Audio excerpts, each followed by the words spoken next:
তেসরা মার্চে যে খেলাফত ব্যবস্থা বিলুপ্ত করা হলো টার্কিতে মোস্তফা কামাল আতাতুর্কের নির্দেশে, এটা আজও 100 বছর পরেও আমরা বুঝতে পারছি যে এটা একটা কত বড় একটা ক্ষতি আমাদের হয়েছে। কিন্তু যখন এই খেলাফত ব্যবস্থাটা ভেঙে গেল, তারপর থেকে আমরা দেখলাম যে এই উম্মাহ একটা গার্ডিয়ান শূন্য অবস্থা যেরকম হয়, উম্মাটা এতিম হয়ে গেল। কিন্তু ইম্পর্টেন্ট ফ্যাক্ট হচ্ছে যে এখন আমরা খেলাফত ব্যবস্থার কথা বলছি, it's not about a person, it's about a system. যে সিস্টেমটা যখন আল্লাহ সুবহানাহু ওয়া তাআলার যে বিধান সেটা অনুযায়ী রান হতো, তখন মানুষের যে অধিকার বা আল্লাহ যে আমাদেরকে অধিকারগুলো দিয়েছে সেগুলো কিন্তু তখন প্রোটেক্টেড হয়েছে। আমরা এই মুসলিমরা এখন অনেকগুলো জাতি রাষ্ট্রে বিভক্ত হয়েছি এবং জাতীয়তাবাদ, সমাজতন্ত্র, পুঁজিবাদ, গণতন্ত্র, এই ধরনের বিভিন্ন ফরেন আইডিওলজি যেটা আমাদের ইসলামের মধ্যে যেটা যায় না, এগুলো আমাদের মাথার মধ্যে ঢুকে গেছে। যে লর্ড কার্জন কিন্তু ব্রিটিশ পার্লামেন্টে বলেছিল খেলাফত ধ্বংস হয়ে যাওয়ার পরে, এই 3রা মার্চের পরে, যে আমরা মুসলমানদের যে মূল শক্তি, যাদের ঐক্যের যে প্রতীক, সেটাকে আমরা ধ্বংস করে দিয়েছি এবং আমরা মেক শিওর করব যে তারা যেন কখনোই এই খেলাফতের জন্য আর ঐক্যবদ্ধ হতে না পারে। এবং পশ্চিমা বিশ্ব দেখতে পায় যে তাদের লং টার্ম স্ট্র্যাটেজির মধ্যে যে একটা খেলাফত ব্যবস্থা আবার পুনঃপ্রতিষ্ঠিত হবে এবং সেটাকে কিভাবে তারা ট্যাকল করবে বা কিভাবে এটাকে ডিলে করা যায়, এই পলিসি কিন্তু তাদের হাতে রয়েছে। সো এই যে পলিটিক্যাল দুর্বৃত্তায়নের কারণে আপনার বিচারহীনতা হয়, আর বিচারহীনতার কারণে আপনার ক্রাইম হয়। তো এগুলো কিন্তু একই সূত্রে বাঁধা, it's all link to this current আপনার যে পলিটিক্যাল সিস্টেম, এটার সাথে কানেক্টেড। চট্টগ্রাম কলেজ, ভিকারুন্নিসা মেয়েরা, তো ইভেন যাদেরকে আপনি আশা করবেন না যে যারা কোনো ধর্মীয় এরকম লেবাসে নাই, আগে ধর্মের কথাগুলো কারা বলতো, মাদ্রাসার ছাত্ররা বলতো বা সেই রকম হিজাব নিকাব করা লোকেরা বলতো, এখন প্রাইভেট ইউনিভার্সিটির ছেলে মেয়েরা, স্কুল কলেজের ছেলে মেয়েরা, তারা খেলাফতের কথা বলতো। আউযু বিল্লাহি মিনাশ শাইতানির রাজিম, বিসমিল্লাহির রহমানির রহিম। আসসালামু আলাইকুম ওয়া রাহমাতুল্লাহি ওয়া বারাকাতুহু। আপনাদের সবাইকে মাহে রমজানের শুভেচ্ছা, স্বাগত জানাই আমাদের আজকের আপসীন বার্তায়। আপসীন এমন একটা মঞ্চ যেখানে আমরা দেশ ও দেশের বাহিরের বিভিন্ন সমসাময়িক সোশ্যাল, পলিটিক্যাল এবং ইকোনমিক বিভিন্ন ব্যাপারে আলাপ করে থাকি এবং সেই ব্যাপারগুলোতে আমরা ইসলামিক দৃষ্টিভঙ্গি থেকে মন্তব্য করার চেষ্টা করি। আজকে আমরা আলাপ করব 1924 সালের 3রা মার্চ, বিশ্ব ইতিহাসের একটি গুরুত্বপূর্ণ যেই মোড়, সেই হিস্টোরিক্যাল একটা ইভেন্ট নিয়ে। আমরা জানি তুরস্কের মুস্তফা কামাল আনুষ্ঠানিকভাবে খিলাফত ব্যবস্থা বিলুপ্ত করেন ওই দিনে। এই খিলাফত ব্যবস্থা 1300 বছর যাবৎ মুসলমান বিশ্বের ধর্মীয় এবং রাজনৈতিক নেতৃত্ব দিয়ে আসছিল এবং প্রথম বিশ্বযুদ্ধের পরে ঔপনিবেশিক শক্তিগুলির চক্রান্তে এই ব্যবস্থাটি দুর্বল হয়ে পড়ে এবং তুরস্ককে একটি ধর্মনিরপেক্ষ রাষ্ট্র হিসেবে গড়ে তোলার জন্য মুস্তফা কামাল খিলাফত ব্যবস্থার অবসান ঘটান, যা মুসলিম বিশ্বে গভীর একটি প্রতিক্রিয়া সৃষ্টি করে। এই ঘটনার ফলে মুসলিম দেশগুলির মধ্যে জাতীয়তাবাদের উত্থান ঘটে এবং ইসলামী বিশ্বে একক নেতৃত্বের পরিবর্তে বিভিন্ন জাতিরাষ্ট্রে বিভক্ত হয়ে যায়। খিলাফত বিলুপ্তির ফলে মুসলমান সমাজে ধর্ম এবং রাষ্ট্রের সম্পর্ক নিয়ে নতুন বিতর্কের সূচনা হয়, যা আজও আমাদের আলোচনার বিষয়বস্তু। তো এই ব্যাপারটা নিয়ে আমরা আজকে আলোচনা করব। আমাদের সাথে আজকে আলোচনার জন্য আছেন জনাব ব্যারিস্টার রেজাউল করিম। উনি অ্যাডভোকেট, বাংলাদেশ সুপ্রিম কোর্ট এবং একজন পলিটিক্যাল অ্যানালিস্ট। স্বাগত জানাই আমাদের আজকের প্রোগ্রামে আপনাকে। ধন্যবাদ। আপনার এই অশেষ ব্যস্ততার মধ্যে, এই রোজার দিনের মধ্যে আপনার সময় নিয়ে আসার জন্য আমরা অশেষ কৃতজ্ঞ আপনার কাছে। তো ব্যারিস্টার রেজাউল করিম, আমরা যেটা বললাম যে আজকে আমরা এই 3রা মার্চের যে দিনটি, এই ব্যাপারে আলাপ করব। আমি বললাম যে এই দিন আমাদের যে খিলাফত ব্যবস্থা যেটা ছিল, এটার বিলুপ্ত ঘটে 1924 সালে এবং তার পর আজকে 100 বছর পার হয়ে গেছে, 101 বছর ক্যালেন্ডার হিসাব করলে। তো এই খিলাফত ব্যবস্থার বিলুপ্তির পরে মুসলমান বিশ্বের মধ্যে একটা রিপল ইফেক্ট পড়ে। এই সম্পর্কে যদি আপনি সংক্ষেপে কিছু বলতে চান যে কী ধরনের এফেক্ট আমরা মুসলমান বিশ্বে দেখতে পাই। জি, বিসমিল্লাহ, আলহামদুলিল্লাহ, আসসালাতু সালামু আলা রাসূলিল্লাহ।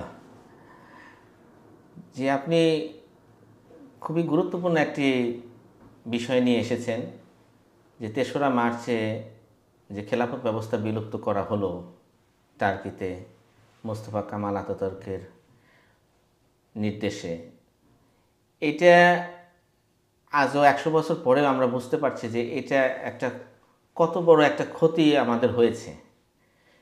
বিকজ যেভাবে রাসূল সাল্লাল্লাহু আলাইহি সাল্লাম বলেছেন যে খলিফা হচ্ছে ঢাল, অর্থাৎ সেটারই আমার প্রোটেকশন। এই খলিফার আন্ডারে কিন্তু আমরা ঐক্যবদ্ধ থাকি।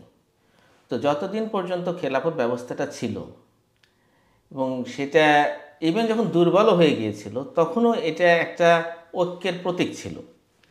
আর খেলাফত ব্যবস্থা যখন তার মানে শীর্ষে ছিল তখন আমরা জানি যে মুসলিমরা জ্ঞান বিজ্ঞানে একটা সুপার পাওয়ার ছিল ওয়ার্ল্ডে, এবং এটা মানে সারা পৃথিবীর মুসলিমদের জন্য একটা প্রতীক ছিল আর কি। তো তখন মুসলিমদের ব্যাপারে কথা বলার সাহস বা আমাদের সমাজের মধ্যে যে জাস্টিস প্রতিষ্ঠার ব্যাপারটা, এই সব কিছুই কিন্তু মানে আপ টু দ্য মার্ক ছিল।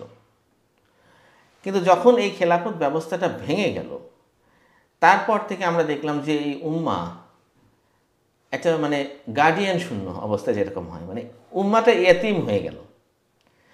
অর্থাৎ যখন গার্ডিয়ান না থাকে তখন একটা পরিবারের সদস্যদের মধ্যে যেরকম আমরা দেখি যে এটা হানাহানি দ্বন্দ্ব শুরু হয়, এই উম্মার মধ্যে এই রকম বিভিন্ন রকমের কনসেপ্ট ঢুকে গেল।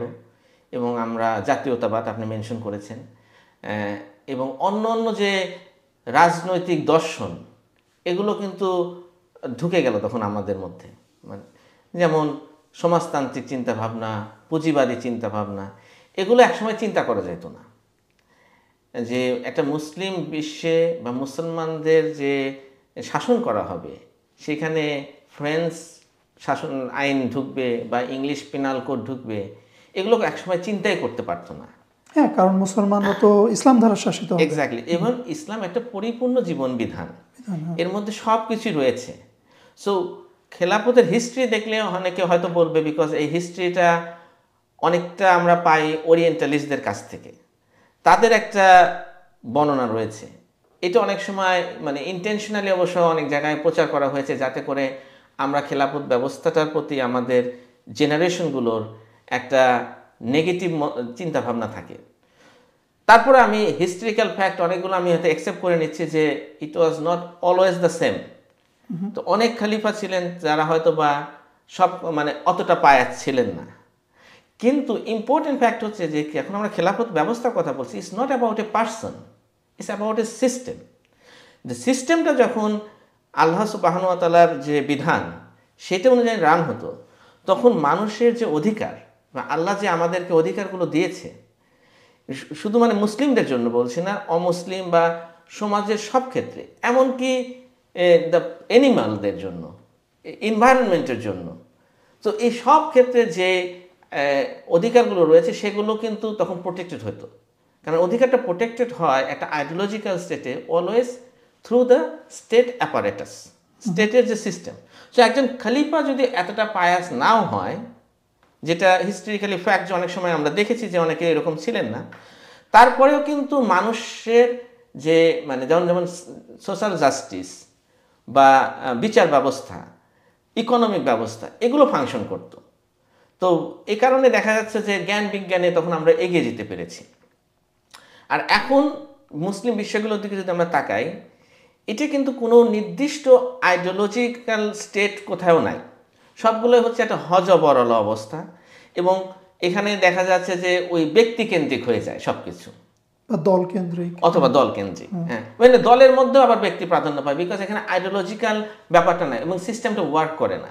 যেমন দেখেন যে আগে আমি যদি আমাদের বাংলাদেশের কথা বলি, যে একটা দুর্ঘটনা ঘটলে বা একটা যদি অন্যায় অবিচার হতো, সবাই বলতো প্রধানমন্ত্রীর দৃষ্টি আকর্ষণ করতো। বিকজ প্রধানমন্ত্রী যদি না বলে তাহলে দেখা যায় যে একটা মেয়ে তার দেনমোহরের টাকা পাচ্ছে না, সেটা প্রধানমন্ত্রীর দৃষ্টি আকর্ষণ করতে হয়। That means the system is not functioning. এখন সেটা হয়তো বা অন্য কোথায় সমন্বয়কদের দৃষ্টি আকর্ষণ করতে হচ্ছে, because the it's not an ideological state. তো আমরা আইডিওলজিক্যালি কোনো বন্ডিংয়ে কিন্তু আমরা আবদ্ধ হতে পারিনি। তো এইটা হচ্ছে একটা বড় ক্ষতি হয়েছে আমাদেরকে, যে আমরা এই মুসলিমরা এখন অনেকগুলো জাতি রাষ্ট্রে বিভক্ত হয়েছি এবং জাতীয়তাবাদ, সমাজতন্ত্র, পুঁজিবাদ, গণতন্ত্র, এই ধরনের বিভিন্ন মানে ফরেন আইডিওলজি, যেটা আমাদের ইসলামের মধ্যে যেটা যায় না, এগুলো আমাদের মাথার মধ্যে ঢুকে গেছে। এটা অনেকে এরকম চিন্তা ভাবনায় অভ্যস্ত হয়ে গেছে এবং এর বাইরে আর সলিউশন দেখতে পায় না। এবং এটাই যারা খেলাফত ব্যবস্থাকে ধ্বংস করেছে, এটা তাদেরই কিন্তু একটা সুপরিকল্পিত একটা প্রজেক্ট। এবং যেটা ইতিহাসে ডকুমেন্টেড রয়েছে যে লর্ড কার্জন কিন্তু ব্রিটিশ পার্লামেন্টে বলেছিল খেলাফত ধ্বংস হয়ে যাওয়ার পরে, এই 3রা মার্চের পরে, যে আমরা মুসলমানদের যে মূল শক্তি, তাদের ঐক্যের যে প্রতীক, সেটাকে আমরা ধ্বংস করে দিয়েছি এবং আমরা মেক শিওর করব যে তারা যেন কখনোই এই খেলাফতের জন্য আর ঐক্যবদ্ধ হতে না পারে। অর্থাৎ তারা জানে যে মুসলিমরা শুধুমাত্র যদি স্পিরিচুয়াল আইডিয়াটা নিয়ে থাকে, এটা তাদেরকে আসলে মানে ওই জায়গায় নিয়ে যাবে না, তাদেরকে সুপার পাওয়ার করবে না। সুপার পাওয়ার করবে যখন তারা ইসলাম যে একটা মানে স্পিরিচুয়াল অ্যান্ড পলিটিক্যাল আইডিয়া, যে রাসূল সাল্লাল্লাহু আলাইহি ওয়াসাল্লাম কমপ্লিট প্যাকেজটা আমাদেরকে দিয়ে গেছেন, এটা যদি আমরা হোল হার্টেডলি নিতে পারি, তাহলে আমরা তখন হচ্ছে আমরা তাদের জন্য একটা থ্রেট। সো তারা মেক শিওর করে বিভিন্ন প্রজেক্টের মাধ্যমে, সেটা তাদের ভার্সন অফ হিস্ট্রি তারা আমাদের কাছে প্রচার করে, বা তাদের যে আইডিওলজিগুলো সেটা আমাদের মধ্যে প্রমোট করে। সামহাও আমাদেরকে এই গত 100 বছর বা তারও আগে থেকে যদি বলা যায়, তাহলে তারা চেষ্টা করে আসছে যাতে করে আমরা এই খেলাফত ব্যবস্থাটা, এটা থেকে আমরা বিমুখ হই এবং আমরা যেন অন্যভাবে নিজেদেরকে আইডেন্টিফাই করি।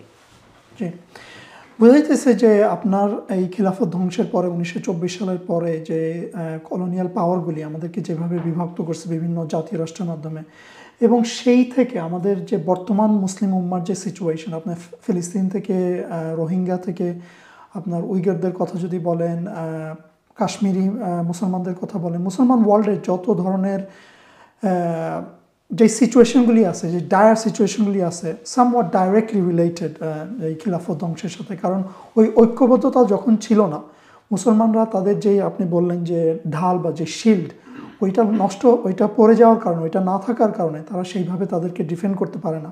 আজকে যখন ফিলিস্তিনের এই সিচুয়েশন, পার্শ্ববর্তী দেশ জর্ডান বা পার্শ্ববর্তী দেশ ইজিপ্ট মনে করে এইটা ফিলিস্তিনের জাতীয় সমস্যা, আমাদের সমস্যা না, আমাদের মেক শিওর করতে হবে যে আমাদের দেশের মানুষ সুরক্ষিত থাকে, আমাদের দেশের ইকোনমিতে কোনো এফেক্ট না আসে।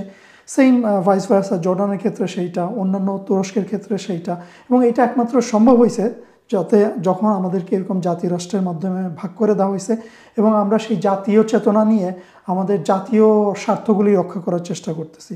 সো বোঝা যাইতে যে মুসলমান বিশ্বের যত অ্যাট্রসিটিগুলি চলতেছে, এগুলি ডাইরেক্টলি লিঙ্কড ওই খিলাফত ধ্বংসের সাথে। না, অবভিয়াসলি আপনি দেখেন আমাদের যে রোহিঙ্গা যে সমস্যাটা, হ্যাঁ, এবং আপনি দেখেছেন যে বিগত দিনে যে নৌকাতে তারা ভাসতেছে, জি, কোথাও যাওয়ার জায়গা নেই, কে তাদের নিবে? কেননা আপনার বাংলাদেশের একটা প্রধানমন্ত্রী ছিলেন তখন শেখ হাসিনা, পাকিস্তানের প্রধানমন্ত্রী আছে, ইন্দোনেশিয়ার আছে, মানে তারা তো বাংলাদেশের যিনি প্রধানমন্ত্রী উনি বাঙালিদের মানে অ্যাটলিস্ট থিওরিটিক্যালি বাঙালিদের স্বার্থ রক্ষার জন্য উনি দায়িত্বশীল। সেম গোস টু পাকিস্তান বা Indonesia and other countries, Malaysia. তাহলে মুসলিমদের দায়িত্বে কে আছে? মুসলিমদের দায়িত্ব তো কেউ নেই। সুতরাং ইন্ডিয়ার মধ্যে যখন কাশ্মীরে গিয়ে ইন্ডিয়ান অথরিটি তাদেরকে টর্চার করে, বা আসামে যে মুসলিমদেরকে তারা যে নির্যাতিত হচ্ছে, এ ব্যাপারে কথা বলবে কে? মানে কথা বলার একটা অথরিটি তো দরকার। জি, ডেফিনেটলি। তো এই অথরিটি কারণে তো গাজার ইস্যু যেটা আপনি বললেন, এবং আমরা দেখলাম যে মানে এটা একটা মানে আমাদের লাইফ টাইমে আমরা একটা হরর জিনিস দেখলাম, যে সারা পৃথিবী নিয়ে তারা বসে বসে দেখলো যে গাজার মধ্যে এইভাবে নির্বিচারে মানুষকে হত্যা করা হলো, শিশুদেরকে হত্যা করা হলো। এই যে হোল বিশ্ব ব্যবস্থার জন্য এটা কিন্তু একটা লজ্জার ব্যাপার। তো এটাই আমি বলছিলাম যে খেলাফত ব্যবস্থাটা ধ্বংস হয়ে যাওয়া শুধু যে মুসলিমদের ক্ষতি হয়েছে তা না, পুরো পৃথিবীর যে একটা ব্যালেন্স অফ পাওয়ার সেটা নষ্ট হয়ে গেছে। বিকজ আজকের পৃথিবীতে আমরা দেখছি কি যে মানে মার্কিনদের যে ভূমিকা, স্পেশালি দেখেন ট্রাম্পের কথাবার্তা যদি শোনা যায় তাহলে মনে হচ্ছে যে এটা মানে জোর যার মুল্লুক তার, মানে জাস্ট এরকম একটা জঙ্গলের যে রুলস সেটা চলতেছে। 60-এর দশকের দিকে ঠিক আছে রাশিয়ান একটা আমরা বাইপোলার একটা ছিল, কিন্তু সেখানেও কিন্তু মুসলিমদের স্বার্থ সংরক্ষিত ছিল না, কিন্তু দুটা ভাগে ছিল, বিভক্ত ছিল। এখন একটা ইউনিপোলার একটা জায়গায় চলে গেছে। তো এই কারণে দেখা যাচ্ছে যে মানে যাচ্ছে তাই অবস্থা, মানে ওই যে মানুষের অধিকার থাকছে না, পরিবেশ বিপর্যয় হচ্ছে, এবং আমরা দেখতে পাচ্ছি যে মানে বিভিন্ন জায়গায় দ্বন্দ্ব। তো এই জায়গা থেকে যদি মানে আমাদেরকে একটা ব্যালেন্সের জায়গায় যেতে হয়। অর্থাৎ পুরো পৃথিবীতে যদি একটা ইনসাফ প্রতিষ্ঠা করতে হয়, তাহলে এই যে খেলাফত ব্যবস্থা আসলে বিকল্প নেই। অ্যান্ড ইনফ্যাক্ট মানে বিকল্প নেই কথাটা বলাটা আমি বলছি ধরেন পুরো পৃথিবীর পার্সপেক্টিভ থেকে, but from the perspective of Muslim এটা কিন্তু আমাদের জন্য একটা অপশন না যে আমরা খেলাফত ব্যবস্থা চাইবো কি চাইবো না, বা এটা আমাদের জন্য বেটার হবে, বা এটা আমাদের জন্য এটা বেটার হয়, ওইটাতে গেলে ভালো হয়, এই আলোচনার কোনো সুযোগ নেই ফর মুসলিম। বিকজ এটা হচ্ছে আমাদের জন্য একটা ম্যান্ডেটরি, একটা ফার্দ অ্যাপ্লিকেশন। এবং এটা মানে আমরা যদি রাসূল সাল্লাল্লাহু আলাইহি ওয়াসাল্লামের জীবন দেখি, কোরআনের টিচিংটা দেখি, আমি আপনার এখানে ওইভাবে আয়াত এবং হাদিস কোট করে এভিডেন্স দিচ্ছি না, বিকজ এভিডেন্স কিন্তু প্রচুর রয়েছে, আমরা রিলেট করতে পারি না। কিন্তু আমরা যদি ওভারঅল দেখি যে রাসূল সাল্লাল্লাহু আলাইহি সাল্লাম মক্কা থেকে মদিনায় এসে রাষ্ট্র প্রতিষ্ঠা করলেন, সেই রাষ্ট্রটাকে পরিচালনা করলেন, রাষ্ট্রের যে বিভিন্ন ফাংশন সেগুলো ফাংশনগুলো তখন উনি এটা টেক কেয়ার করলেন। এরপর সেই রাষ্ট্রটা কিভাবে একটা সাকসেসফুল রাষ্ট্র হলো এবং এটা এক্সপ্যান্ড করলো এবং একটা পরাশক্তিতে পরিণত হলো। সো এই যে কাজটা, এবং পরবর্তীতে সাহাবারা সেটাকে ক্যারি করলেন। তো এগুলো যদি ইসলামের মধ্যে, যেটা আজকে অনেকে বলে থাকেন যে ইসলামের মধ্যে ইসলামের কোনো পলিটিক্যাল ভিউ নাই, হ্যাঁ, তাহলে এই কাজগুলোর ব্যাখ্যাটা কি? এবং এটা যে খুবই ইন্টেনশনালি মুসলিম বিশ্বেতে এই আইডিয়াগুলো, মতামতগুলো ছড়ানো হয়েছে, সেটা আপনি মানে আমরা যদি নিজেরা চিন্তা করে বুঝতে পারবো। যেমন দেখেন, আমি যখন যে মানে ছোট ছিলাম, স্কুলে যেতাম বাংলাদেশের স্কুল কলেজে, আমরা তখন খেলাফতের কথা শুনতামই না। কিন্তু আমরা বরং আমরা আরো কামাল আতাতুর্ক কে ব্যাপারে কবিতা ছিল, তারপর কামাল আতাতুর্ক রোট আছে, বাট কোন একটা খলিফার কথা বা খলিফার নাম আমাদের মুসলিম যে আমাদের ইতিহাস ঐতিহ্য থেকে এটাকে মানে খুবই ডেলিভারেটলি কিন্তু এগুলো বাদ দেওয়া হয়েছে। সো আমরা খলিফা বলতে মানুষ মনে করে যে এই যে হযরত ওমর, হযরত আবু বকর, ওসমান, আলী, এখানেই বোধহয় শেষ। এবং আমি নিজেও পার্সোনালি আমি একটা পলিটিক্যালি একটা সচেতন পার্সন ছিলাম যখন আমি কলেজে পড়ি। আমি তখনকার যে মানে বিভিন্ন পলিটিক্যাল অ্যাক্টিভিটিসের মধ্যে যাইতাম। সো আমি যখন এটাকে কামে ক্রস করিনি, তখন মানে জানতামই না, মানে খলিফা বলতে এরকম। এবং এখনো হয়তোবা পরিস্থিতি অনেকটা চেঞ্জ হয়েছে। এখনকার যে জেনজি জেনারেশন, এরা অনেক বেশি মানে ইনফরমেশন তারা গ্যাদার করতে পারে, which is very positive side. কিন্তু ডেলিভারেটলি জেনারেশন আফটার জেনারেশনকে এইখান থেকে বিমুখ করে রাখা হয়েছে, মানে এই হিস্ট্রিটাকেই জানতে দেওয়া হয় নাই। তো আমরা বুঝতাম না যে আসলে কি দরকার, এবং আমাদের কাছে অপশনই আসতো যে একটা ভালো রাষ্ট্র ব্যবস্থা মানে সেখানে গণতন্ত্র খুব ভালোভাবে সুসংহত ব্যবস্থায় রয়েছে, গণতান্ত্রিক ব্যবস্থা অথবা স্বৈরতান্ত্রিক ব্যবস্থা। এই দুটো ব্যবস্থার বাইরে যে কোনো একটা ব্যবস্থা থাকতে পারে, মানে খেলাফত ব্যবস্থা থাকতে পারে, এটা আমি যখন ইন্টারমিডিয়েটে রাষ্ট্রবিজ্ঞান পড়ি তখন আমি পাইনি। তাহলে এই আলোচনাটা মানে এটা মানে একাডেমিক জায়গা থেকেও সরিয়ে ফেলা হয়েছে। বাট আপনি যেটা বললেন যে আমাদের হোপফুল হওয়ার কারণ আছে, কারণ আজকালকার জেনারেশনের মধ্যে, নতুন জেনারেশনের মধ্যে সেই চেতনার আমরা দেখতে পাইতেছি। বাংলাদেশেও আমরা দেখলাম যে রিসেন্টলি আফটার ওই শেখ হাসিনা স্বৈর শাসকের পতন হওয়ার পরে আমরা দেয়ালের মধ্যে গ্রাফিটি দেখলাম যে জেনজি ওয়ান্স খিলাফা, তারা ইসলামিক শাসন ব্যবস্থা চায়। ইদানিং বাংলাদেশের যে ল অ্যান্ড অর্ডার অবস্থা, সেখানেও আমরা দেখতেছি যে অনেকে খিলাফার কথা বলতেছেন, ইসলামিক শাসন ব্যবস্থার কথা বলতেছেন। তো আমি জাস্ট ডিসকাশনটা এখানে নিয়ে আসতে চাই গ্লোবাল প্যারাডাইম থেকে আমাদের লোকাল যেই বাংলাদেশের সিচুয়েশনে। আমরা জানি যে আমরা এই ব্যাপারে অতীতেও আলাপ করছি যে শেখ হাসিনার পতনের পরে, যে গণঅভ্যুত্থানের পরে কোন দিকে আমাদের দেশের মানুষের যাওয়া উচিত, ইসলামপন্থীদের খিলাফা না এই সেকুলারিজমের গণতন্ত্র।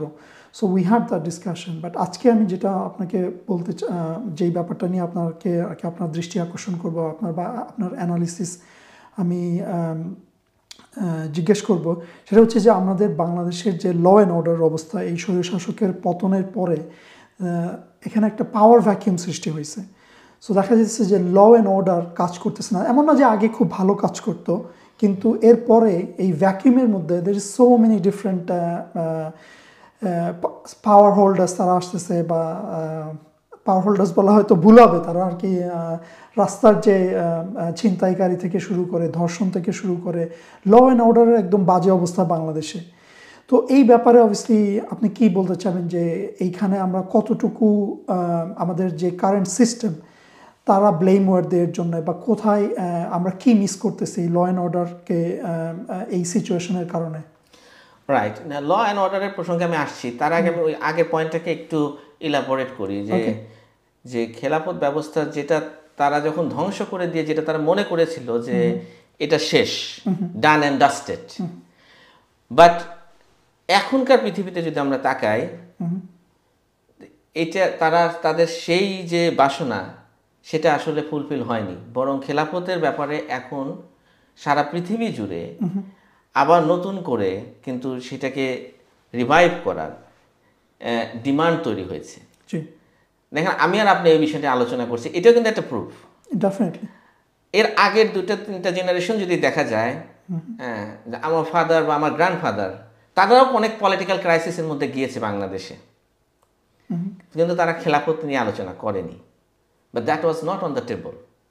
আজকে কিন্তু এই আলোচনাটা আমি আপনি করছি, আপনি বললেন যে জেনজিরা বা আরব সমাজে বিভিন্ন জায়গা থেকে কিন্তু এই আলোচনাটা উঠে আসতেছে, এবং শুধু বাংলাদেশে না, সারা পৃথিবীতেই কিন্তু একটা খেলাফতের একটা মুভমেন্ট দেখা যাচ্ছে, এবং পশ্চিমা বিশ্ব দেখতে পায় যে তাদের লং টার্ম স্ট্র্যাটেজির মধ্যে যে একটা খেলাফত ব্যবস্থা আবার পুনঃপ্রতিষ্ঠিত হবে, এবং সেটাকে কিভাবে তারা ট্যাকল করবে বা কিভাবে এটাকে ডিলে করা যায়, এই পলিসি কিন্তু তাদের হাতে রয়েছে। ওকে, ডেফিনেটলি আপনি ভেরি স্ট্রং একটা পয়েন্ট মেক করলেন যে অল অফ দিস, মানে বাংলাদেশের যে অরাজকতা, ল অ্যান্ড অর্ডারের যে সিচুয়েশন এবং এই পলিটিক্যাল দুর্বৃত্তায়নের যে কথা বললেন, এগুলি সিস্টেমের সাথে রিলেটেড। আমি জাস্ট আপনার এই পয়েন্টটা একটু কাউন্টার করতে চাই। আমরা যদি ওয়েস্টার্ন ওয়ার্ল্ডে দেখি, ইউরোপের মধ্যে পেটি ক্রাইম কিন্তু এরকম বেশি নাই, এমনকি এমন একটা পর্যায়ে চলে আসছে যে তারা জেলখানা বন্ধ করে দিতে চাইতেছে। বরং দেয়ার আর বিগার ক্রাইমস, বা ছোটোখাটো যে ক্রাইমগুলি এগুলি নাই, কিন্তু they follow the same system, তারা ওই সেকুলার ডেমোক্রেসি দিয়ে চলতেছে, তাদের ইকোনমিক সিস্টেমও capitalism. So how do you এটা কীভাবে রেকনসাইল করেন?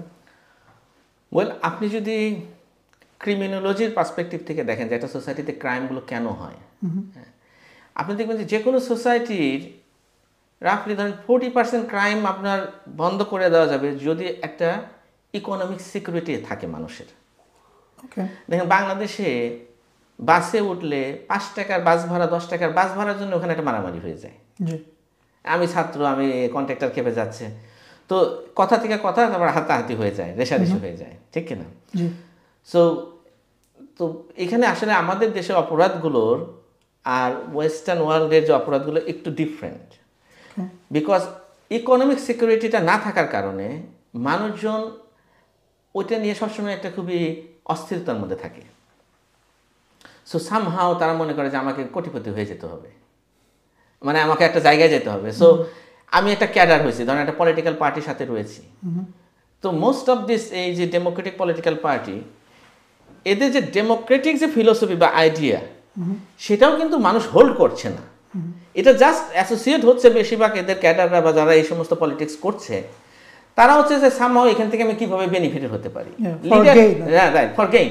তো লিডার তো একটা পোস্ট পাচ্ছে, সেখান থেকে সে মারিং কাটিং করে কিছু একটা করতে পারতেছে। যারা ক্যাডার রয়েছে তারা তার পোস্টে যাবে না, এবং সে জানে যে আমার এই টাইমের মধ্যেই, ধরেন আমার যতক্ষণ শক্তি আছে, এই আমার দল ক্ষমতায় আছে বা দল এখন পাওয়ার আছে, এই উইদিন দ্য টাইমের মধ্যে আমাকে কিন্তু এমন একটা জায়গায় চলে যেতে হবে যাতে করে আমি আমার প্রজন্ম নিয়ে বসে খেতে পারি। ইকোনমিক সিকিউরিটি থেকে তার মাথায় এই কথাটা আসতেছে। সো ওয়েস্টার্ন ওয়ার্ল্ডের কথা যেটা বলি, আমরা যদি ইউরোপের কথা বলি, সেখানে কিন্তু একটা সিকিউরিটি দেওয়া আছে যে তোমার health care will be looked after, ঠিক না, বা তোমার housing will be looked after, education will be looked after. So মানুষ কিন্তু অ্যাটলিস্ট ওই জায়গার মধ্যে নাই। সো বেসিক ক্রাইমটা ওইখান থেকে অনেকটা ম্যানেজ করা সম্ভব হয়েছে, যেটার সিকিউরিটিটা আমাদের দেশে ওই একই সিস্টেম কিন্তু ওইভাবে ফাংশন করছে না। সো মানুষ ওই আস্থাটা কখনোই পাচ্ছে না।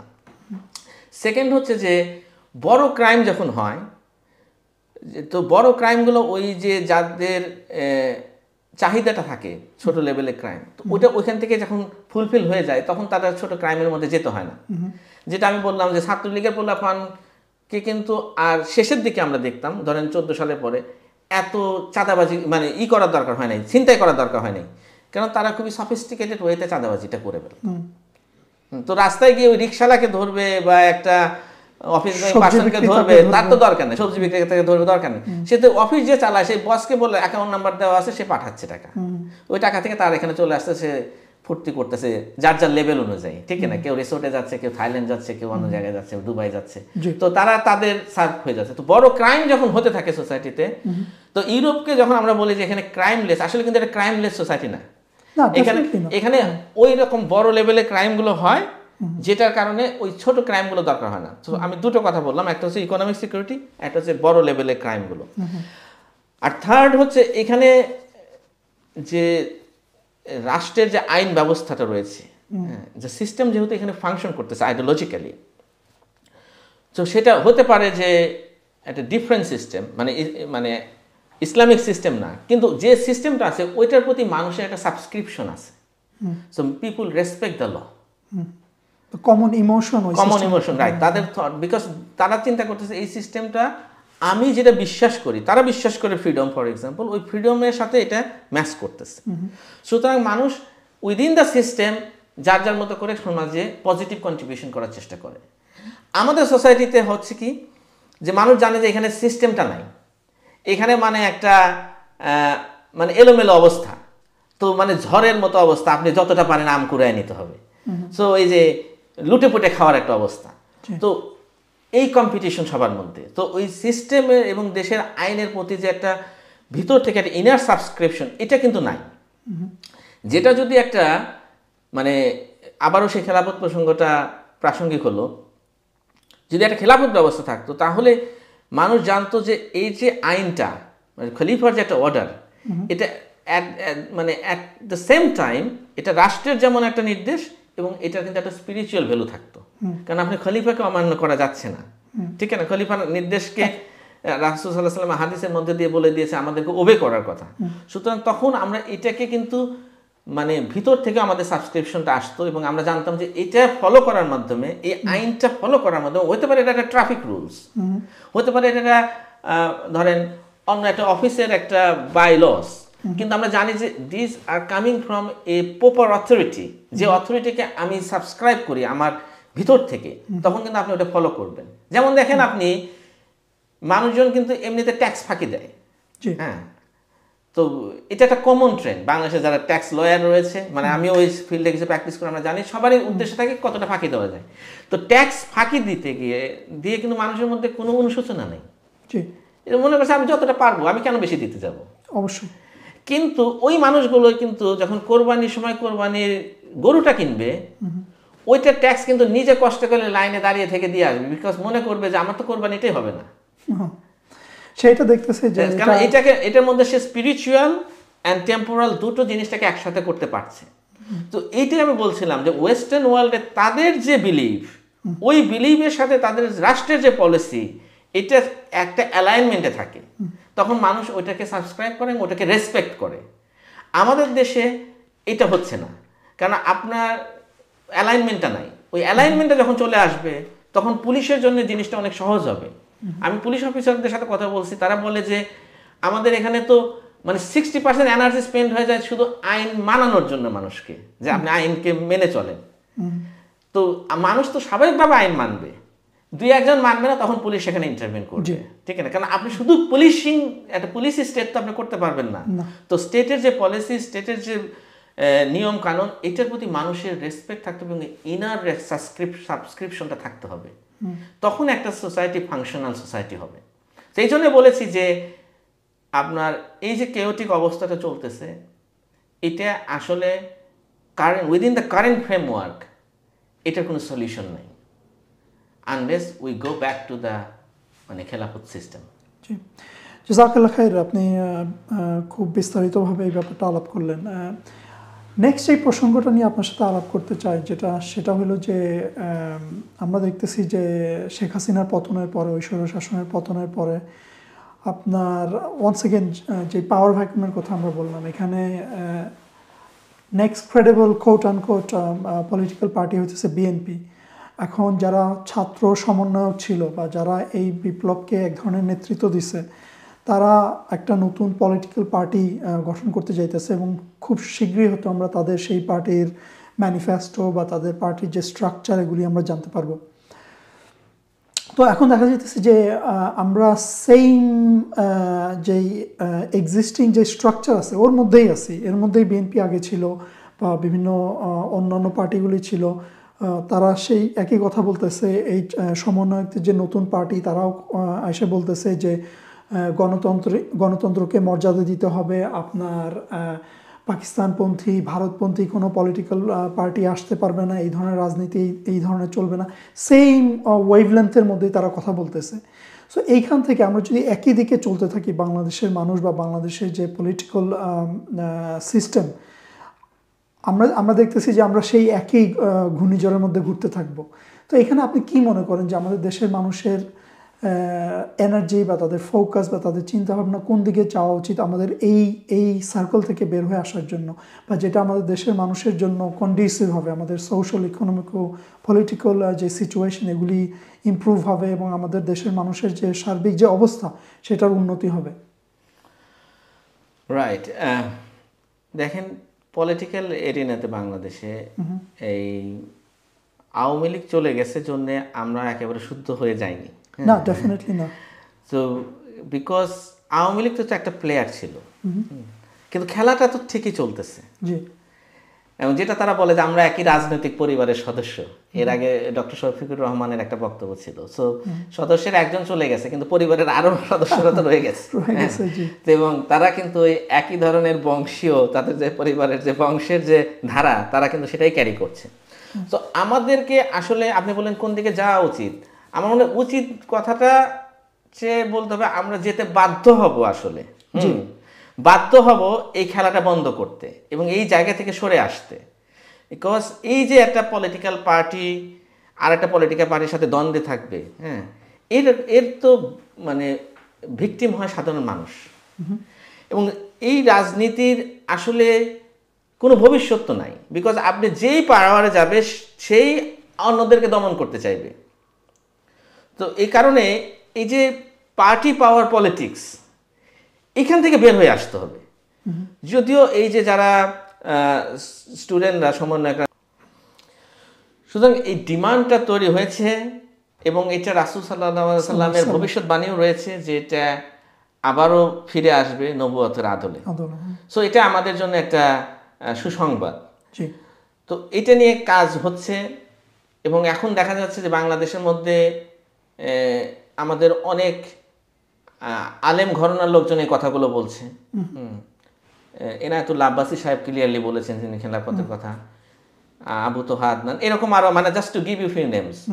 এমনিতেই যদি পার্সোনালি আমি একজন পলিটিক্যাল অ্যানালিস্ট হিসেবে, অ্যাক্টিভিস্ট হিসেবে, আমি কিন্তু ইভেন সব ঘরানার অনেক রাজনীতিবিদ বা স্কলারদের সাথে আমার ইন্টারাকশনের সুযোগ হয়েছে। আওয়ামী, বিএনপি বা আপনার এই আলেম ওলামাদের পার্সোনালি কিন্তু সবাই মনে করে যে খেলাফত ব্যবস্থাটাই আমাদের লাগবে। এবং আরও যতগুলো খেলাফত ব্যবস্থা ধ্বংসের পরে যে আরও বিভিন্ন মুভমেন্টগুলো তৈরি হয়েছিল মুসলিম বিশ্বে, ইখওয়ানুল মুসলিমিন বলেন বা জামাতে ইসলামী বলেন, এদের কিন্তু আলটিমেট উদ্দেশ্য ছিল যে খেলাফত ব্যবস্থাটাকে ফিরিয়ে আনবে। পরবর্তীতে বিভিন্ন তাদের যে মেথোডোলজির কারণে তারা হয়তো একটু ড্রিফটেড হয়ে গেছে, কিন্তু এদের সাথে যদি আপনি পার্সোনালি কথা বলেন তাদের সবারই কিন্তু লক্ষ্য হচ্ছে যে খেলাফত ব্যবস্থাটা ফিরিয়ে নিয়ে আসা।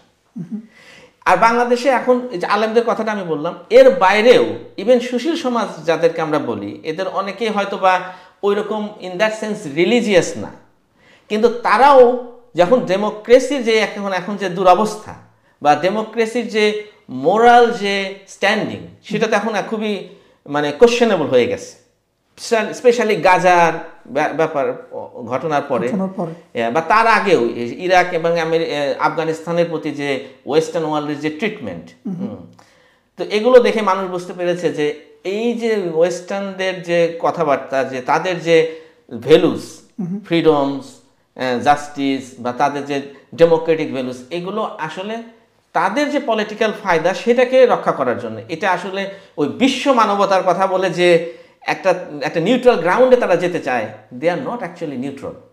তারা দে আর মানে মানে সাংঘাতিকভাবে এগেনস্ট দ্য মুসলিম উত্থানের এগেনস্টে। তারা যে কোনো মূল্যে চায় যে এই মুসলিমরা যেন আবার ঐক্যবদ্ধ হতে না পারে, কেন তাহলে তাদের যে জীবন ব্যবস্থা সেটা হুমকির মধ্যে পড়বে। তো ইভেন এই পার্সপেক্টিভ থেকে ইভেন আপনার যারা ওইরকম রিলিজিয়াস ঘরানার না, তাদের সাথে কথা বললেও কিন্তু আমরা দেখতে পাই যে তারাও এখন একটা অল্টারনেটিভ ব্যবস্থার কথা বলে, খেলাফত ব্যবস্থার কথা বলে। সো এটা এখন আবার মানে ডিমান্ডটা অনেক হাই। এখন আমরা বাংলাদেশের যে কথাটা বললেন আপনি ল অ্যান্ড অর্ডারের, সেটাতে আসি। দেখেন এই মানে এটা তো একটা ফ্যাক্ট যে গত যদি আমরা 2 সপ্তাহে দেখি, আমি হয়তো স্ট্যাটিস্টিক দিতে পারবো না, কেন যতক্ষণ আমরা কথা বলছি হয়তো এর মধ্যে আরো 10টা চিন্তা হয়ে গেছে। জি, এই আপনার সাথে আমার এই প্রোগ্রামটা যতক্ষণ চলবে তার মধ্যে আরো কয়টা রেপ হবে আমি জানি না, যদিও রমজান মাস। জি, মানে এরকম একটা দুরবস্থার মধ্যে আমরা রয়েছি। জি, এখন কেন এত খারাপ হলো? আগেও খারাপ ছিল, কিন্তু এটা আরো ওয়ার্স হলো কেন? অবভিয়াসলি আপনি বলেছেন যে একটা ভ্যাকুয়াম হয়েছে।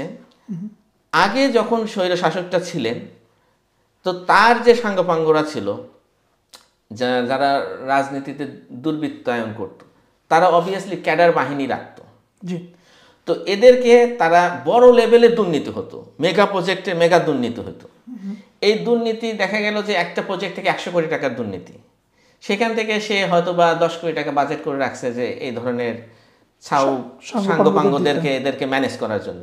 তো ওদের যে আপনার আমোদ ফুর্তি করা গাঁজা, ফেন্সিডিল অ্যান্ড ইয়াবার টাকা ভাই দিয়ে দিত, তাদেরকে আর রাস্তায় নামতে হতো না। সো যখন বড় লেভেলে করাপশন হয় তখন পেসি করাপশনগুলো একটু কমে আসতে পারে।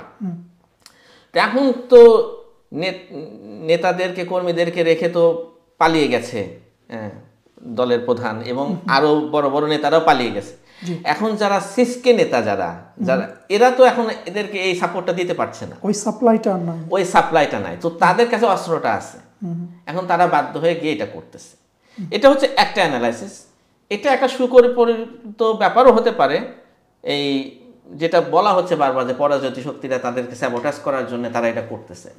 তো আমি এটাতে খুব একটা দ্বিমত করব না, কিন্তু মানে কোনো কিছু যখন ল অ্যান্ড অর্ডার যখন মেনটেন করা যায় না, তখন আমরা আগেও দেখেছি আগে সরকারগুলো এরকম মানে দোষটা অন্যের উপর চাপিয়ে দেওয়ার কথা বলে।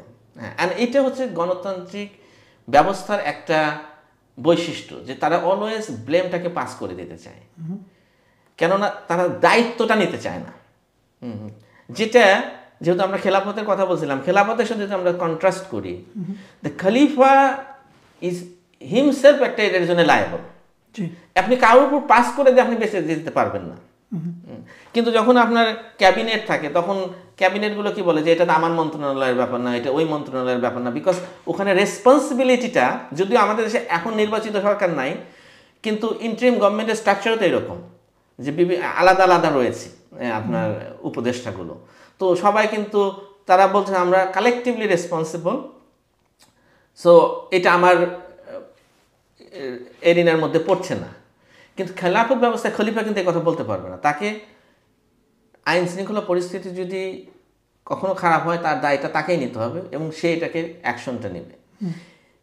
এবং আমি যদি মানে খুব পরিষ্কার করে বলি যে এই যে ব্যবস্থাটা মানে পরিস্থিতিটা চলছে, আমি আশঙ্কা করি যে এটা আরও খারাপ হতে থাকবে, বিকজ যে ভ্যাকুমের কথা বলছেন সে ভ্যাকুমটা কিন্তু সহজে ফিল আপ হচ্ছে না এখানে, বরং সামনের দিকে আমরা দেখতে পাচ্ছি যে এখানে দ্বন্দ্বটা, পলিটিক্যাল যে ক্রাইসিসটা আরও বেশি মানে ঘনীভূত হচ্ছে, আরও ডিপেন্ড হচ্ছে।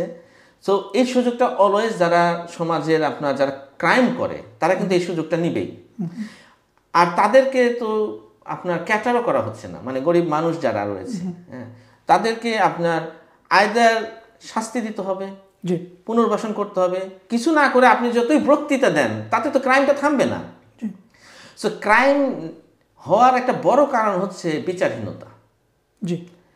কেননা আপনি যদি বিচার না করতে পারেন, সে যদি বুঝতে পারে যে আমি এই ক্রাইম করে পার পেয়ে যাব, তাহলে তো সে ক্রাইম করবেই। এটা মানুষের একটা স্বাভাবিক একটা মানে ইনস্টিংক্ট যে আমি যদি এখানে দেখি যে এটা নিয়ে গ্রাব করে নেওয়ার আমার সুযোগ রয়েছে, আমি কিন্তু নিতে চাইবো। জি, ডেফিনেটলি। তো তার একটা সেফগার্ড থাকতে হবে, তার বিচার একটা, তার একটা সেফগার্ড, যেটা একটা ডিটারেন্স হিসেবে কাজ করবে, যে হ্যাঁ অমুকের এটার কারণে এত বড় শাস্তি পেল, তখন আর একজন এটা করতে চাইবে না। এখন এই বিচারহীনতা কেন হয়? বিচারহীনতা হয় রাজনৈতিক দুর্বৃত্তায়নের কারণে। কারণ আপনার জুডিশিয়ারি যখন পলিটিসাইজ হয়ে যায়, সো এখন দেখা যাচ্ছে যে কেউ একজন গিয়ে ধরা পড়লো কোনো একটা ছিনতাইকারী, তার কিন্তু একটা দলীয় পরিচয় আছে। হয়তো এই পলিটিক্যাল পার্টি এখন দেখা যাচ্ছে যে আওয়ামী লীগের কেউ, যে আগে বা যুবলীগ ছাত্রলীগের কেউ ধরা পড়লে, তারপরে দেখা যাচ্ছে ওরই কেউ না কেউ রয়েছে তখন অন্য রাজনৈতিক দলের রয়েছে, তারা এসে কিন্তু সুপারিশ করছে। তো সামহাও আপনার জুডিশিয়ারির উপরে মানুষের আস্থা নাই। আর এই কারণে আপনি দেখছেন যে মানুষজন যখন অপরাধীদেরকে পাচ্ছে, পিটিয়ে মেরে ফেলতেছে, বা মানুষ জনগণ নিজের হাতে তুলে নিচ্ছে, বিকজ তারা জানে যে এখানে যে দুর্বৃত্তায়ন আছে, পলিটিক্যাল দুর্বৃত্তায়ন, তাতে এই অপরাধীরা আসলে বিচার হবে না। মানুষও চিন্তা করতেছে কি দরকার যে একটা ক্রাইম রিপোর্ট করলাম পুলিশের কাছে, পুলিশ কিছু করলো না, বা কাউকে ধরলেও যেটা আপনি বললেন যে হায়ার লেভেল থেকে তদবির আসতেছে তাকে ছেড়ে দেওয়ার জন্য। শেখ হাসিনা চলে গেছে, আওয়ামী লীগও ধরেন সাইলেন্স হয়ে গেছে এক পর্যায়ে, কিন্তু তদবির তো থেমে নাই। এবং কোর্টগুলো কিন্তু মানে ফাংশন করতে পারছে না, ওই সেটআপের মাইন্ড সেটআপের মধ্যেই নাই। সুতরাং মানে আওয়ামী লীগের পতনের পরপরই আমরা দেখলাম অন্য অন্য যে গণতান্ত্রিক রাজনৈতিক দলগুলো রয়েছে মাঠে, তারা কিন্তু দখল করা নিয়ে ব্যস্ত হয়ে পড়লো। সো ওই যে পলিটিক্যাল যে আপনার দুর্বৃত্তায়ন বা তাদের যে দখলদারিত্ব, এটা তো মানে চলছে। সো মানে জুলাই বিপ্লবের পরে তো আর আমরা এখান থেকে বের হয়ে আসতে পারিনি, যদিও বলা হচ্ছে বিপ্লব, কিন্তু এটা আসলে মূলত হয়েছে কি একটা দল আর কি এখান থেকে বের হয়ে গেছে, কিন্তু খেলা তো সেম খেলাই চলতেছে। সো এই যে পলিটিক্যাল দুর্বৃত্তায়নের কারণে আপনার বিচারহীনতা হয়, আর বিচারহীনতার কারণে আপনার ক্রাইম হয়। তো এগুলো কিন্তু একই সূত্রে বাঁধা, it's all link to this current আপনার যে পলিটিক্যাল সিস্টেম, এটার সাথে কানেক্টেড। তো আমি বলবো যে এটার সাথে সলিউশন, এটার সাথে রিলেভেন্ট হচ্ছে আমাদের সেই খেলাফত ব্যবস্থা। যেখানে খেলাফত ব্যবস্থা যদি থাকতো, তাহলে এখানে আপনার একটা ইন্ডিপেন্ডেন্ট জুডিশিয়ারি থাকতো, এবং অপরাধীদেরকে শাস্তি দিতে খলিফা বাধ্য। ইভেন আমরা জানি যে রাসূল সাল্লাল্লাহু আলাইহি ওয়াসাল্লাম বলেছেন যে আমার মেয়ে ফাতেমাও যদি চুরি করতো, তবু আমি তার হাত কেটে দিতাম। অর্থাৎ এখানে কোনো জায়গায় ছাড় দেওয়ার কোনো জায়গা নাই। দেখেন আমরা যে আজকে রোজা রেখেছি, তো আমরা কিন্তু রমজানের যে একটা সবচেয়ে বড় এভিডেন্স, সূরা বাকারার মধ্যে আল্লাহ সুবহানাহু ওয়া তাআলা যে বলছেন যে কুতিবা আলাইকুমুস সিয়াম, ঠিক আছে, তোমাদের জন্য সিয়াম ফরজ করা হয়েছে। এই সূরারই কিন্তু আরো 5 আয়াত আগে আল্লাহ বলেছেন যে কুতিবা আলাইকুমুল কিসাস। তো কিসাস যেটা, যে রিটেলিয়েশন, যে আপনার যে মানে হাতের বদলে হাত, চোখের বদলে চোখ, এই যে ইসলামিক যে প্রিন্সিপালটা, যে আপনার প্রতি যদি কিন্তু অন্যায় করা হয় তাহলে সেই অন্যায় রিটেলিয়েশন হতে হবে, এটা কিন্তু ইকুয়ালি ফরজ করে দিয়েছেন আল্লাহ সুবহানাহু ওয়া তাআলা। তো আমরা যেমন রোজাটা যেভাবে ফরজ করেছেন, একই মানে শব্দগুলো আল্লাহ সুবহানাহু ওয়া তাআলা ইউজ করতেছেন এখানে তার কিতাবের মধ্যে। সো এই আল্লাহর যে কিসাস বা তার যে হুদুদ, এগুলো যদি এস্টাবলিশ না করা যায়, তাহলে তো আপনি ক্রাইম বন্ধ করতে পারবেন না। So it's all linked. তারা যে নতুন পার্টি গঠন করলো, তো এরা বলেছিল একটা নতুন ধরনের পলিটিক্স তারা নিয়ে আসবে প্রথমে, আমরা এরকম শুনছিলাম যে, এবং ইনক্লুসিভ পলিটিক্সের কথা তারা বলতেছিল। তো ইনক্লুসিভ পলিটিক্সের কথা যদি তারা বলে, তাহলে সোসাইটিতে তো আসলে মানে আমাদের সোসাইটিতে আসলে মূলত দুটো ক্যাম্প, একটা হচ্ছে সেকুলার গণতান্ত্রিক ক্যাম্প, একটা হচ্ছে খেলাফতপন্থী ক্যাম্প। সেকুলার গণতান্ত্রিক ক্যাম্পের মধ্যে কিছু ইসলামিক দল রয়েছে, কিন্তু তাদের একই ক্যাম্পে পড়বে, বিকজ তারা তো মানে ওই ধারারই রাজনীতি করছে। আর একটা হচ্ছে যে যারা চায় যে পিওর ইসলামিক ব্যবস্থা প্রতিষ্ঠিত হোক, সো শরিয়াপন্থী, খেলাফতপন্থী, যে নামে বলেন আপনি। তো এই যে অংশটা, এটাকে তো তারা এটার সাথে কনসাল্টও করলো না, এটাকে স্পেসও দিল না, এটাকে তারা ইনক্লুসিভ মানে ইনক্লুডও করলো না। তো তারা কিন্তু অবভিয়াসলি একটা ক্যাম্পে চলে গেল। সো এই যে গণতান্ত্রিক যে ব্যবস্থাটা, এখানকার পলিটিক্যাল জায়গাটা আমাদের দেশে এখানে দ্বন্দ্বটা হতে বাধ্য, বিকজ এদের যেটুকু আদর্শ রয়েছে সে আদর্শগুলো কিন্তু এখানে ধারণ করে না, তারা জি ধারণ করে না, বিকজ এটা আমাদের যে ডিপ রুটেড বিশ্বাস ইমান আকিদার সাথে যায় না। এটা যিনি বিএনপি করেন, যিনি আওয়ামী লীগ করতেন বা অন্য যেই পার্টি করুক, তারা কি আসলে মনে প্রাণে ফ্রিডমকে ধারণ করে?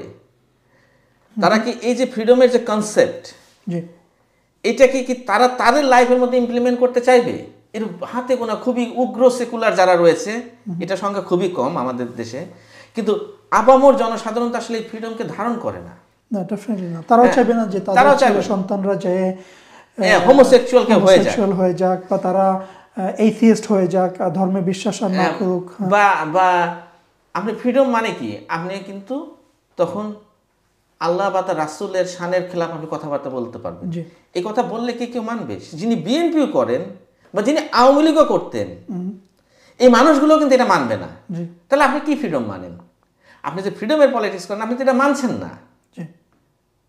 আপনার ছেলে যদি এসে বলে যে বাবা আমি একটা গে হতে চাই, আপনি কি এটাকে তাকে কি বলবেন যে না এটা is your life your choice? এটা কিন্তু তখন বলবেন না। আপনি রাস্তায় গিয়ে বক্তৃতা দিচ্ছেন যে জনগণের চয়েস, এবং এই যে নতুন দল গঠন করার আগে তারা একটা সমীক্ষা করতেছিল মানুষ কি দেখতে চায়, অর্থাৎ অ্যাজ ইফ যে মানুষের চিন্তা ভাবনাকে আপনি খুবই রেসপেক্ট করতেছেন। তো যদি কেউ এসে তার পরিবারে কেউ যদি এসে বলে যে আমি হোমোসেক্সুয়াল হতে চাই, আপনি কোথায় রেসপেক্ট করবেন? আপনি তো সেটা রেসপেক্ট করতে পারবেন না। সুতরাং আপনি এমন একটা পলিটিক্সের খেলার মধ্যে রয়েছেন যেটা আসলে আপনিও বিশ্বাস করেন না। সুতরাং এটা ফেল করতে বাধ্য। এখন এই ফেল এর যে এই যে কেওটিক সিচুয়েশনটা কতটা প্রলম্বিত হবে, এটা হচ্ছে একটা আলোচনার বিষয়। কিন্তু this is going to fail, মানে ফর শিওর। এখন যে পলিটিক্যাল অবস্থাটা দাঁড়িয়েছে, একটা কামড়াকামড়ি অবস্থায় দাঁড়িয়েছে, বিকজ এই যারা আন্দোলনের নেতৃত্ব দিয়েছিল তখন ছাত্রদের মধ্যে থেকে, যদিও আন্দোলনটা কিন্তু আপামর জনসাধারণের স্বতঃস্ফূর্ত অংশগ্রহণের মাধ্যমে হয়েছে, কোনো পার্টিকুলার এজেন্ডা নিয়ে হয় নাই যে আমরা এরপরে গিয়ে এই করব, সংবিধানের এই চেঞ্জ নিয়ে আসবো, ওই নিয়ে আসবো, এত চিন্তা ভাবনা করার সময় ছিল না।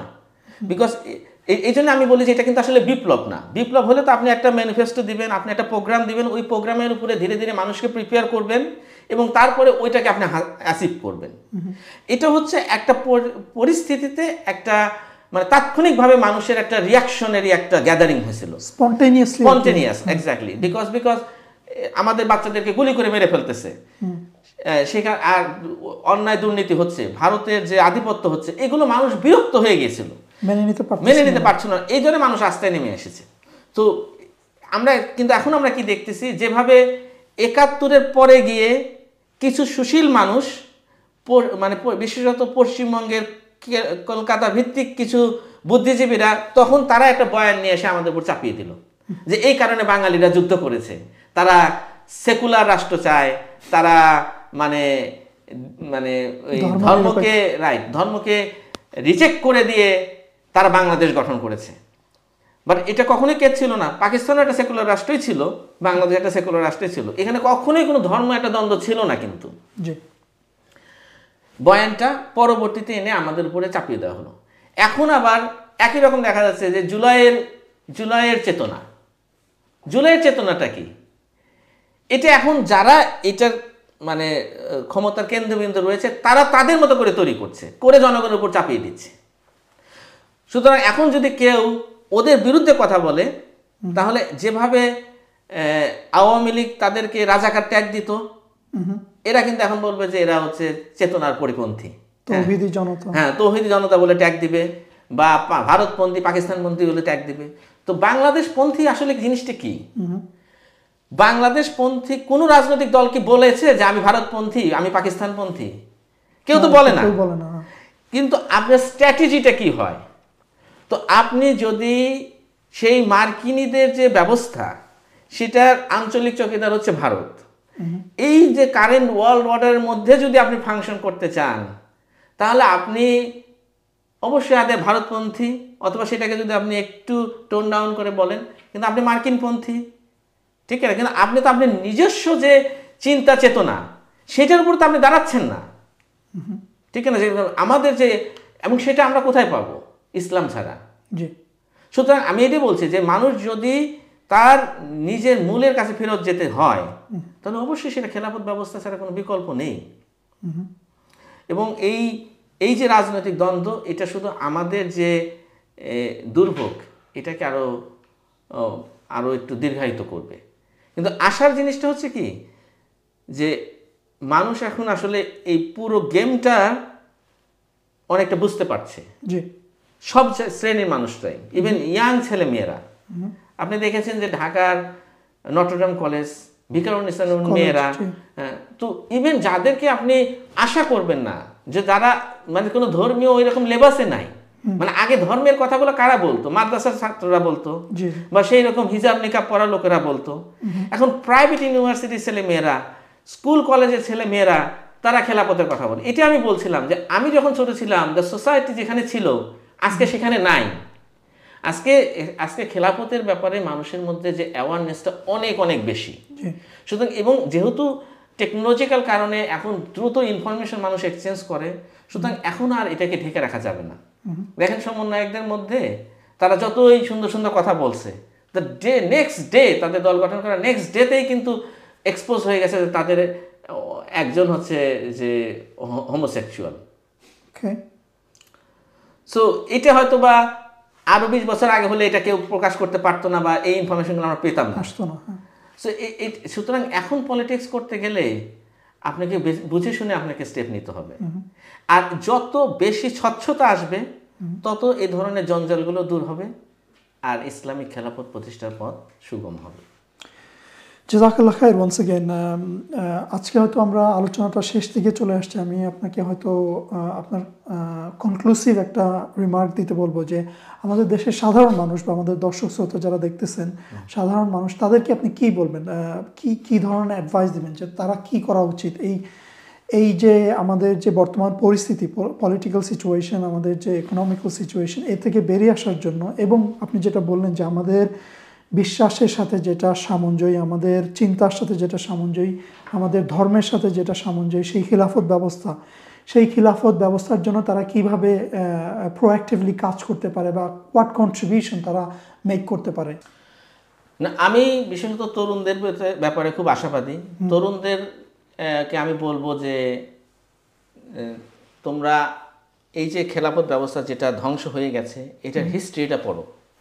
কেন ধ্বংস হলো, এর পিছনে পশ্চিমাদের কি ষড়যন্ত্র রয়েছে, কারা ধ্বংস করলো, এবং এর যে আরো পিছনের যে ঐতিহ্যগুলো, এটা আমরা এখন ইনফরমেশনের যুগ, আমরা শুধুমাত্র যে ওয়েস্টার্নদের, যে ওরিয়েন্টালিস্টদের যে ন্যারেশন, সেটা না পড়ে আমরা এটার যে রাইট পার্সপেক্টিভে দেখা, যে কীভাবে আন্ডার দ্য খেলাফত আমরা অনেক বেশি একটা ফাংশনাল স্টেট ছিলাম, এবং আমাদের ইকোনমি কিভাবে ফ্লারিশ করেছে, সায়েন্স অ্যান্ড টেকনোলজিতে আমরা কিভাবে ওয়ার্ল্ডের টপে ছিলাম। তো এই হিস্ট্রিগুলো জানা দরকার। এবং খেলাফত যে ব্যবস্থাটা প্রতিষ্ঠা করলেন রাসূল সাল্লাল্লাহু আলাইহি ওয়াসাল্লাম, যে স্টেটটা যে প্রতিষ্ঠা করলেন মদিনাতে, এইটার মানে আগে পিছে পুরো রাসূল সাল্লাল্লাহু আলাইহি ওয়াসাল্লামের যদি জীবনীটা আমরা, সিরাটা যদি আমরা পড়ি, তাহলে দেখতে পাবো তার মূল কেন্দ্রে ছিলেন যে এই ব্যবস্থাটা তৈরি করা, যে ব্যবস্থার মধ্যে দিয়ে আসলে ইসলাম এক্সপেন্ড করবে। এবং ইসলাম এক্সপেন্ড করবে, এটা শুধুমাত্র মুসলিমদের জন্য না, এটা আপনার বিশ্ব মানবতার জন্য একটা মুক্তির ব্যাপার। ডেফিনেটলি। তো এই কেননা কে মুসলিম হবে না হবে, আকীদার জায়গাটা একটা জায়গা, কিন্তু ইসলামের যে পলিটিক্যাল ফিলোসফিটা, এটা কিন্তু কারোর মানে ধর্ম বিশ্বাসের উপর চাপিয়ে দিচ্ছে না, যেটা একটা ধারণা আমাদের দেশে পার্সপেক্টিভে রয়েছে। মানুষ মনে করে যে যেহেতু আমাদের দেশে অনেক হিন্দু, বৌদ্ধ, খ্রিস্টান রয়েছে, সুতরাং আমাদের এখানে মধ্যে খেলাফতে মানে করা যাবে না। কিন্তু আমরা যদি শুধু মদিনাটাকেই স্টাডি করতাম, যে যখন মদিনাতে ইসলামিক স্টেটটা এস্টাবলিশ করলেন রাসূল সাল্লাল্লাহু আলাইহি ওয়াসাল্লাম, তখন সেখানে মুসলিমের সঙ্গে মুসলিম মাইনরিটি। সুতরাং এটা মেজরিটি মাইনরিটির ইস্যু না, মেজরিটেরিয়ানিজম এটা গণতন্ত্রের একটা কথা, যেটা তারা বলে আসলে মানুষকে ধোঁকা দেয়। আসলে ডিসিশন মেক করে ফিউ মানুষ। কেননা মেজরিটি আপনি কিভাবে মাপবেন? কারণ আপনি তার সামনে কোশ্চেনটা আনতেছেন কি? আপনি কোশ্চেনই আনতেছেন যে আপনি এটারে চান না এটারে চান, আপনি ইসলামকে এখানে রাখেনই নাই। আপনি একটা সমীক্ষা করলেন যে আপনি কেমন বাংলাদেশ দেখতে চান, হ্যাঁ, বলে এখানে হয়তো 2 লাখ লোক একটা ভোট দিল, আপনি বললেন যে মানুষ এই চায়। এই 2 লাখ লোক কারা? আর আপনি তাদের সামনে প্রশ্নটাই রাখছেন কি? আপনি কি বলেছেন যে মানে বাংলাদেশে যদি একটা এরকম একটা সমীক্ষা করা যেত যে আপনি ইসলাম চান না একটা কুফরি ব্যবস্থা চান, তখন না বোঝা যেত মানুষ কোনটাই করে। তো এই জন্য আমি বলছি যে এই যে মেজরিটেরিয়ানিজম, এটা একটা ধোকার ব্যাপার।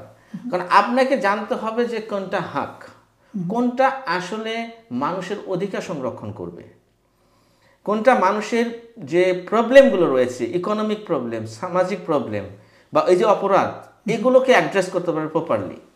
তো সেটা যদি ইসলাম হয়, সেটা যদি খেলাফত হয়, তাহলে আমরা সেটা কেন ইমপ্লিমেন্ট করব না? তো আমাদের মধ্যে ওই যে একটা ট্যাবু রাখা হয়েছে একটা, যে মানে খেলাফত এটা বোধ হয় শুধুমাত্র শুধু মুসলিমদের একটা ব্যাপার এবং এটা খুবই স্পিরিচুয়াল শুধু একটা ব্যাপার, হ্যাঁ, এবং সেখানে মানুষের যে বুদ্ধিভিত্তিক যে আমাদের যে চিন্তা ভাবনা, সেগুলোর বোধহয় কোনো জায়গা নাই। এটা খুবই একটা রিজিড একটা সিস্টেম। অর্থাৎ ওই খলিফাটা বলবে মানে পীর আর মুরিদের মতো মনে করে, তো খলিফা কিন্তু পীর না। জি। সো এই জন্য আমি বলবো যে খেলাফত যে ব্যবস্থা as an institution, how it মানে ফাংশনস, এটা কিভাবে মানে অল্টারনেটিভ অর্থনীতি কি সলিউশনটা দেয়, অল্টারনেটিভ জুডিশিয়ারি কি সলিউশনটা দেয়, এগুলো নিয়ে আমি বলবো যে তরুণদেরকে তোমরা স্টাডি করো। আর এই যারা বুড়া যারা রয়েছেন, বয়স্ক যারা রয়েছেন, যারা তাদেরকে বলবো যে ইভেন তোমরা যারা ডেমোক্রেসিতেও বিশ্বাস করো, বহু মতামতে বিশ্বাস করো, তাহলে why don't you sit with them? এই স্পেসটা না দিয়ে তুমি এখনো যারা খেলাফতের কথা বলে তাদেরকে নিষিদ্ধ করে রেখে তুমি কি ধরনের একটা মানে সোসাইটি এস্টাবলিশ করতে চাও? আর তুমি বলো যে আমরা সব মত বহুত্ববাদ। হ্যাঁ, তোমার বহুত্ববাদ, তোমার গণতন্ত্র এটাই তো বলে যে তুমি সবার মতামত শুনবা। তো তুমি একটা পলিটিক্যাল পার্টিকে, একটা মতবাদকে, হ্যাঁ, জনগোষ্ঠীকে তুমি তাদেরকে মানে মানে ধামা চাপা দিয়ে রাখতে চাইতেছো জোর করে। এমন যদি হতো যে তারা ক্রাইম করার কারণে তারা, কারণ কেউ ইসলাম চাচ্ছে, কেউ খেলাফত চাচ্ছে, এটা তো কোনো ক্রাইম না। তাহলে তাদের সাথে তোমার বসতে, তাদের আলোচনা করতে দিতে, তোমার বাধা কোথায়? তাদেরকে ব্যান করে রাখার মানেটা কি? এমনকি তারা এমন একটা ন্যারেটিভ দেয় যে এই ধরনের জনগোষ্ঠী বা এই ধরনের মতামতের মানুষ তাদের কৃতজ্ঞতা প্রকাশ করতে হবে, কারণ তারা গত 16 বছরে এই ধরনের কথাবার্তা বলতে পারেনি। বলছে তৌহিদি জনতা যাতে চুপ থাকে, বেশি কথা না বলে। এটা তো বোঝা যাচ্ছে যে তারা কোনো পার্টিকুলার কোয়ার্টারকে হেল্প করতে চায়, মানে সন্তুষ্ট করতে চায়। যে ওরা দেখে যে এই যে আমাদের দেশের মানুষের মধ্যে যে ইসলামের প্রতি এত মানে ভালোবাসা, বা ইসলাম দ্বারা তারা শাসিত হতে চায়, ইসলামের প্রতি যে তাদের ইসলামিক জীবন ব্যবস্থাকে পুনঃপ্রতিষ্ঠা করার যে আকাঙ্ক্ষা মানুষের মধ্যে হয়েছে, এটা তারা রিভিল করতে দিতে চায় না। কারণ এটা রিভিল হয়ে গেলে তাহলে তারা যেভাবে ক্ষমতায় আসতে চায় সেটা আসাটা ডিফিকাল্ট হয়ে যাবে। তো যাদের চিন্তা ভাবনা এরকম যে মানুষের আশা আকাঙ্ক্ষাকে তারা ধারণই করতে পারছে না, তাদের পালসটা বুঝতে পারছে না, এবং তারা শুধুমাত্র পশ্চিমাদের বা এই যে ভারতীয়দের মানে বহিঃশক্তির আশীর্বাদ নিয়ে তারা ক্ষমতায় আসতে চায়, তো তারা তো শেখ হাসিনা হয়ে যেতে বাধ্য, যদি তারা আসতেও পারে। তো আমি মনে করি যে এটাও ডিফিকাল্ট হবে আগামীতে, বিকজ তরুণরা এবং সাধারণ মানুষেরা আজকে খুবই সজাগ। তারা মানে এই ধরনের জিনিস আর মেনে নেবে না, যে মানুষের আশা আকাঙ্ক্ষাকে পাশ কাটিয়ে শুধুমাত্র আপনার পরাশক্তিগুলোর মানে দাসত্ব করার কোনো সরকার দেশের মানুষ আর মেনে নেবে না।